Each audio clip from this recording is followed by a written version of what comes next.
is. Fascism is the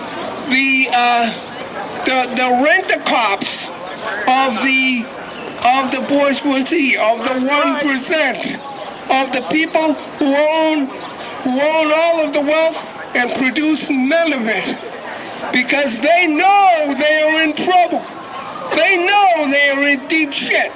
First of all, they know this because there are way more of us than there are of them all around the world. They know that they're outnumbered. The only way that they can hold on, and they're holding on by their fingernails, is to get these fascist rent-a-goons and rent-a-mobs to do what they do in Venezuela and in Ukraine, and they're basically the paid mercenaries of NATO and of the empire.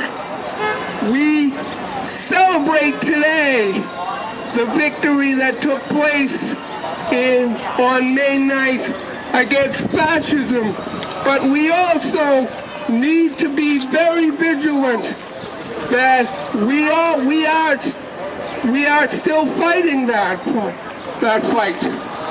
We are still fighting here also for the right to organize a union.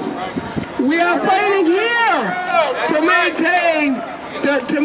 to fight for the rights of lesbian, gay, bi, and transgender people to not be attacked, to stay alive. We are fighting for the rights of people with disabilities, because these people, that's us.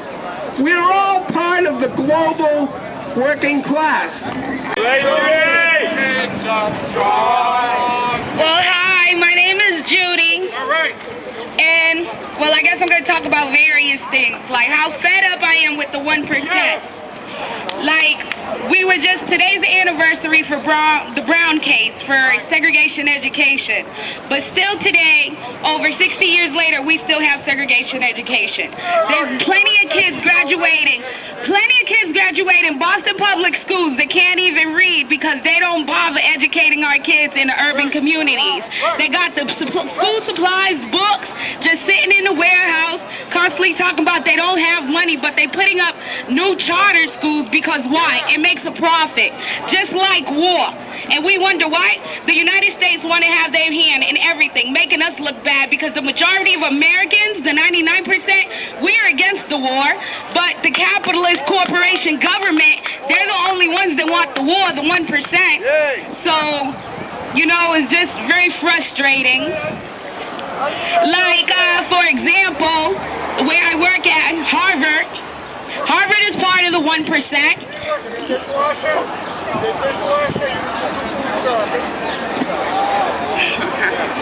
Ignore them, right? But anyways, like Harvard, the president of Harvard is the heiress to Gap, right?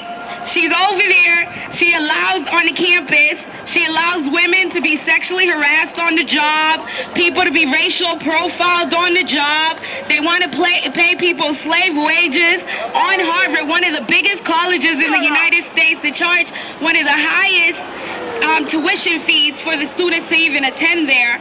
At the law school, they teaching the students laws, but at the same time, they breaking the laws. Like, what is that really about? Like, who even understands that? People walking by, does anybody even understand that? Like, we're fighting on a day-to-day. We got people over here at McDonald's, Burger King, Wendy's, fighting to form a union for livable wages. This place, you go in there and you get a meal and you paying more than what the average worker makes an hour for a single meal. Like, that is crazy. They can't afford to feed their family and pay their bills working for McDonald's McDonald's, and McDonald's is making thousands of dollars a day, and can't afford to pay their workers living wages. This is the kind of world that we're living in. This is what America is representing, and we're the wealthiest country in the world. But you know what we're doing also? We're the greediest country in the world, because we have plenty of money and we don't want to share it with our workers, our voters, our elderlies. We don't want to take care of them with Social Security. It's about to be cut off, and you're over here talking about suck it, but you're gonna be hurting in a minute. As well as health care, outrageous. The education, crazy. We got police profiling going on a day-to-day basis with our youth. Our youth can't even afford to get on the MBTA transportation. The same company, Veolia, who cut our bus drivers so that they can make a bigger profit, is just ridiculous. I'm not being racist. You're being obnoxious, ignorant, and rude. But you know what? We're not going to be stopped, because we're going to keep bringing the truth to you. Because we're tired of the 1%, and we are not going to stop till we got a social society up in here in Massachusetts, because that's what we want. And not just in Massachusetts, state to state, because we're tired of it. We're tired of the United States and their corporate capitalist government. It doesn't work. It's not doing anything to benefit me, to benefit my brothers or my sisters. Yes, it does. So that's it. Thank you.